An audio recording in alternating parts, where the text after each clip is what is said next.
Kebenaran merupakan suatu perkara yang sukar untuk kita katakan ataupun juga sukar untuk kita kongsikan kepada orang lain. Saudara dan saudari yang terkasih,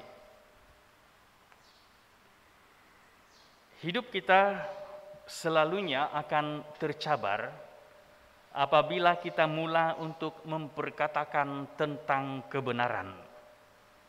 Malahan kita memilih untuk tidak memperkatakan perkara yang benar apabila kita merasakan kita tidak memperoleh apa-apapun di dalam kehidupan kita kalau kita bercakap tentang kebenaran. Malahan mungkin juga kita akan memesongkan kebenaran itu, ataupun kita akan berdiam diri apabila kita diancam, ataupun mungkin apabila kita merasakan kehidupan kita akan menjadi sukar, menjadi susah apabila kita bercakap tentang kebenaran. Mungkin juga kita akan memilih untuk meninggalkan kebenaran itu, karena mungkin kita merasakan bahwa hidup kita akan terus diserang tidak henti-henti apabila kita bercakap tentang kebenaran. Dan itulah realiti hidup yang kita alami. Saudara dan saudari yang terkasih, pewartaan yang pertama daripada kitab Yeremia. Yeremia telah melihat nabi yang terdahulu sebelum dirinya dipanggil Tuhan untuk memperkatakan tentang kebenaran.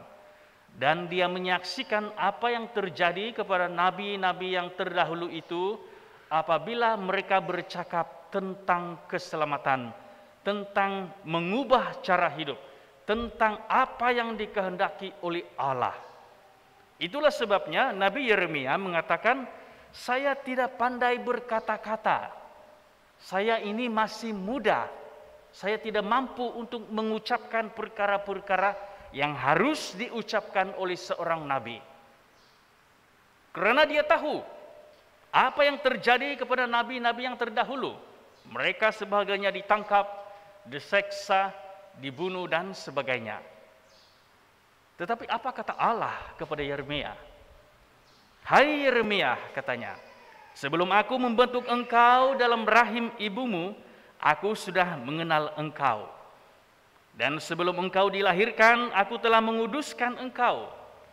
Aku telah menetapkan engkau menjadi nabi bagi bangsa-bangsa. Dan Allah meminta Yeremia untuk bersiap, bangkitlah dan sampaikanlah kepada bangsa Yehuda segala sesuatu yang kuperintahkan kepadamu, yaitu bercakap tentang kebenaran. Janganlah gentar, katanya, dan supaya jangan aku membuat engkau takut terhadap mereka. Saudara dan saudari, di dalam hidup kita juga, kita akan selalu gentar bercakap tentang kebenaran gereja. Di dalam hidup kita, kita mungkin merasa sukar sekali untuk bercakap sedikit tentang apa yang diminta oleh gereja di dalam kehidupan kita. Bukan mudah untuk menyatakan sesuatu perkara yang benar. Lebih-lebih lagi apabila perkara itu sering ditentang oleh dunia. Kalau kita mengatakan, jangan mengeksploitasi orang miskin, jangan mendiskriminasi mereka, jangan mengambil hak orang lain, jangan bersaksi dusta, hormatilah sakramen perkawinan, hidupilah setiap sakramen-sakramen gereja, berdiri di tengah-tengah awam, dan bercakap semua itu, saudara dan saudari, bukan mudah. Tetapi kita dipanggil untuk memperkatakan kebenaran. Kita berdiri di depan umat yang lain untuk bercakap tentang apakah ajaran gereja yang sebenarnya.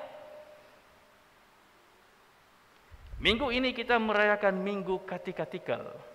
Dan apabila kita bercakap tentang Minggu Katikatikal, kita bercakap tentang mengungsikan iman. Dan bukan saja mengungsikan iman, kita akan bercakap tentang kebenaran gereja yang kita pegang. Mungkin pemahaman kita selama ini, Katikatikal itu hanya bagi mereka yang membimbing di sekolah minggu, guru-guru pembimbing, kepada mereka yang mengambil kelas komuni pertama, pra-penguatan, IKD, dan sebagainya. Dan kita melihat itu hanyalah tugas mereka. Tetapi tidak melihat di dalam diri kita sendiri bahwa kita juga harus mengambil peranan di dalam katekesis.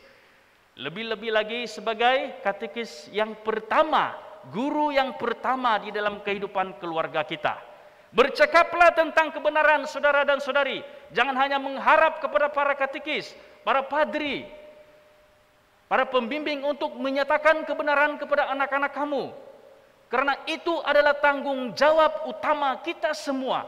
Melalui rahmat pembaptisan, kita dipanggil untuk menyatakan iman kita, memperkatakan kebenaran gereja, dan harus mendorong orang lain menghidupi kebenaran gereja itu.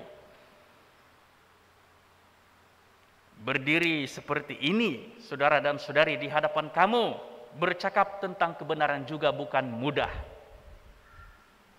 Bukan mudah untuk memperkatakannya. Tetapi untuk itulah saya sebagai padri dipanggil bercakap tentang kebenaran gereja. Mungkin sebahagiannya merasa tidak senang, mungkin sebahagiannya merasa kecil hati, mungkin sebahagiannya merasa marah apabila seseorang yang dipanggil Tuhan memperkatakan kebenaran gereja yang harus dihidupi oleh saudara dan saudari. Sebahagiannya mungkin akan meninggalkan gereja, tetapi itulah kebenaran yang harus diperkatakan. Itulah harus kita pegang, karena kita membawa warkah keselamatan yang diberikan oleh Allah kepada kita. Apapun yang terjadi, kita harus bercakap tentang kebenaran.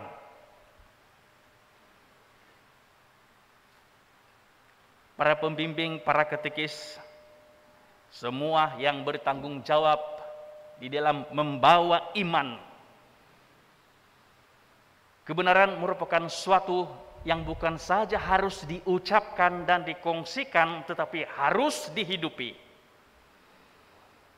Para katekis, para pembimbing, apabila kamu berdiri di hadapan para pelajar yang kamu bimbing di dalam perjalanan hidup mereka, kamu akan dilihat cara hidup kamu. Kamu akan dilihat oleh seluruh umat. Apakah melalui kata-kata kamu itu juga kamu mempraktikkannya di dalam perbuatan kamu, ataupun hanya melalui kata-kata, tetapi tindakan kamu adalah sebaliknya.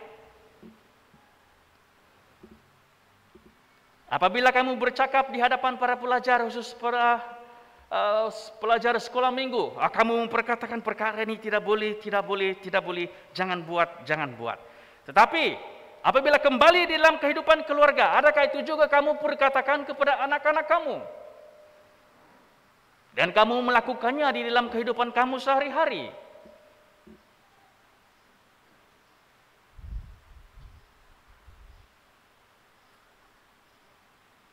Demikian juga para ibu bapak. Jangan hanya mengharapkan para katekis, para pembimbing untuk membimbing iman anak-anak kamu. Tetapi kamu sendirilah yang menjadi guru utama kepada mereka. Dan melalui tindakan kamu, melalui apa yang kamu tunjukkan kepada mereka, kamu akan menjadi contoh. Apa akan terjadi kepada anak-anak sekolah minggu apabila para pembimbing mengatakan jangan melakukan perkara ini? Tetapi apabila mereka kembali ke rumah, mereka melihat keluarga mereka melakukan perkara yang sebaliknya. Itulah kebenaran yang harus kita hidupi, saudara dan saudari. Bukan mudah. Selain itu, kita juga akan menghadapi ancaman dari pihak luar.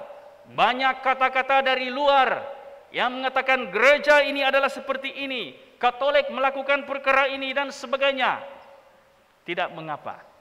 Sebahagiannya memang bertujuan untuk menjatuhkan kita. Itu memang terjadi. Tetapi apakah tindakan kita, saudara dan saudari, apabila kita dipanggil seperti Nabi Yeremia untuk bercakap tentang kebenaran dan kasih Kristus? Pewartaan yang kedua, Santo Paulus memperkatakan tentang kasih.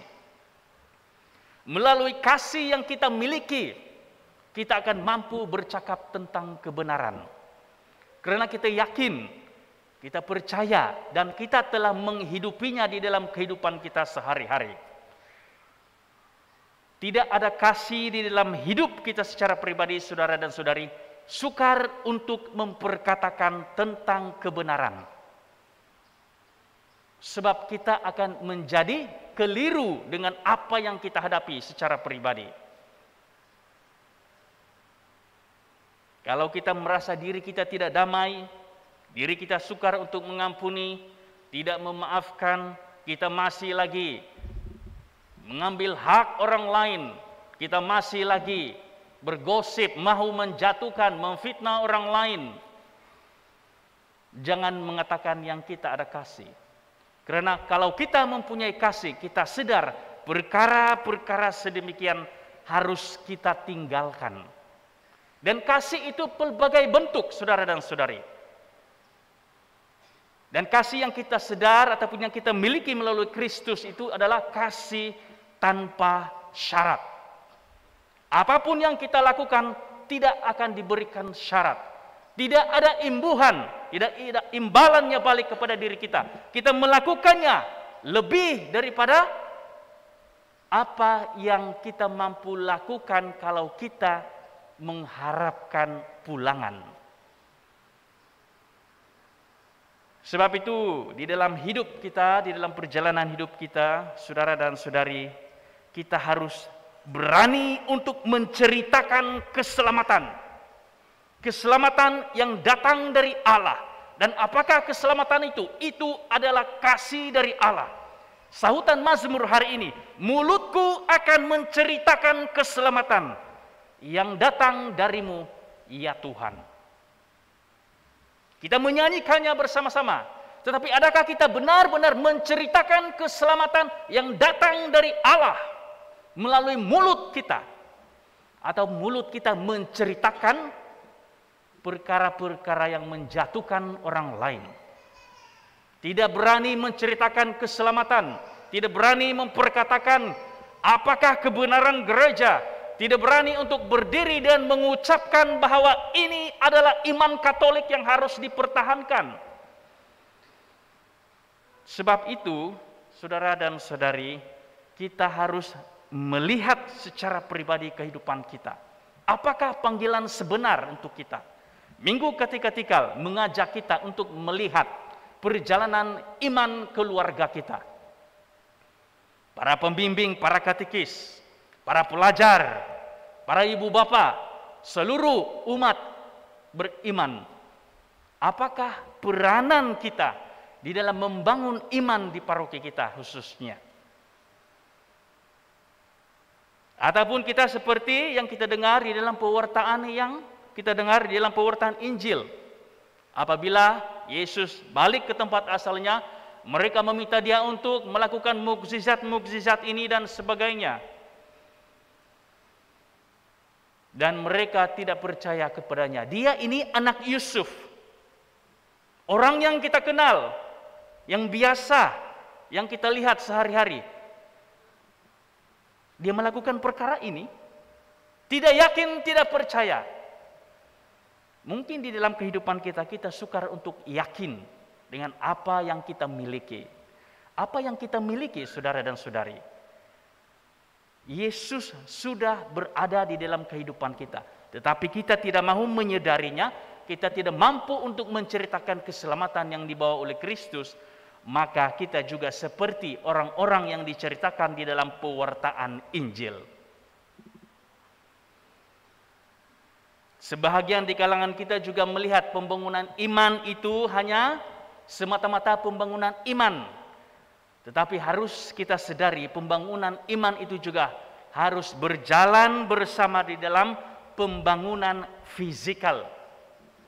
Dan kita lihat di paroki kita, kita berusaha sebaik mungkin untuk membangun fisikal gereja kita, persekitaran gereja kita. Dan kedua-duanya harus berjalan bersama. Tidak ada yang satu terlebih dan yang satu terkurang. Maka apakah peranan kita pula di dalam hal seperti ini, saudara dan saudari? Adakah saya juga bercakap tentang kebenaran bahwa saya telah memiliki semuanya ini dan tindakanku untuk berjalan bersama di dalam community? Ataupun kita mengatakan saya mempunyai iman, cukuplah. Cukuplah setakat itu, apalagi yang Father mau. Saya percaya kepada Kristus, saya percaya kepada sakramen-sakramen gereja, apalagi yang diminta.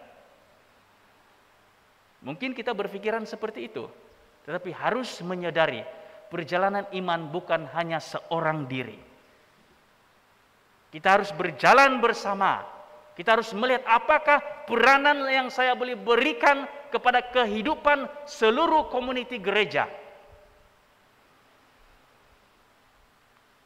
Mungkin kita sudah terbiasa hidup secara individualistik, hidup secara menyendiri, hidup mementingkan diri sendiri, tidak mempedulikan keadaan gereja kita. Hidup hanya untuk diri sendiri, tidak melihat keluar dari apa yang kita miliki. Karena itu, kita hanya melihat perkara-perkara dalam aspek perspektif diri sendiri dan keluarga sendiri saja, dan sukar ataupun gagal melihat semua itu secara keseluruhan di dalam hidup komuniti kita. Kalau itu terjadi, saudara dan saudari, maka sampai bila pun kita tidak akan dapat berjalan bersama di dalam iman ini. Maka kebenaran yang kita pegang itu tidak mampu kita ucapkan, tidak mampu kita lafazkan, karena kita tidak mempunyai sokongan untuk berjalan bersama sebagai satu community. Hanya berjalan seorang diri. Perjalanan iman harus dilihat sebagai suatu perjalanan bersama. Dan perjalanan bersama itu harus dilihat apakah yang saya boleh lakukan di dalam membangun iman gereja. Dan apabila kita bercakap tentang membangun iman gereja, lihat apa secara keseluruhannya.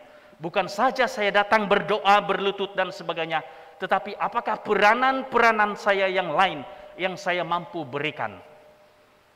Dan kalau kita masih lagi berterusan hidup secara individualistik, mementingkan diri sendiri saja, tidak menyadari akan keperluan-keperluan yang lain, maka kita gagal di dalam hidup iman kita untuk berjalan bersama sebagai satu community di dalam paroki ini.